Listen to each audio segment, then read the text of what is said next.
Hi guys, for today's video magluto na po tag sudan kay gutom naman ato na ni siyang paspasan.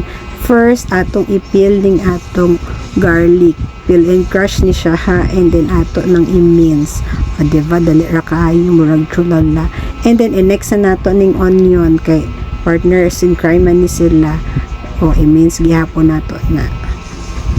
And then, i-ready na nato ang atong favorite gulay of the year, ang pechay. Kay brato man ni siya ron, siya sa atong favorite for today's video. And then, brato sa dang kamatis ron sa market, nung ato ning daghan nun, pahimos, tagkaog kamatis, labon, brato pa. O, diba? Nga na, i-chop lang ni nato ginagmay kay para dali na ni siya maluto. I-ready na dayon ang kaaha, ako na ni siyang gisprayhan.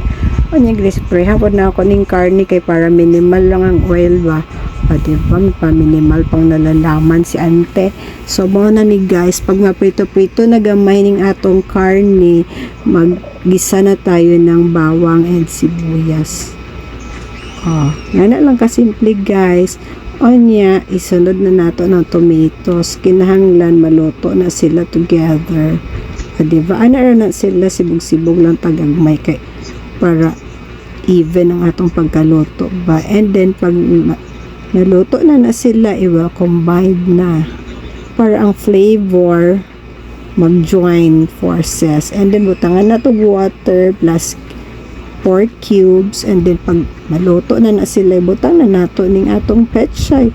O hala, i-ready ng bahaw kay mga unata, maulang to for today.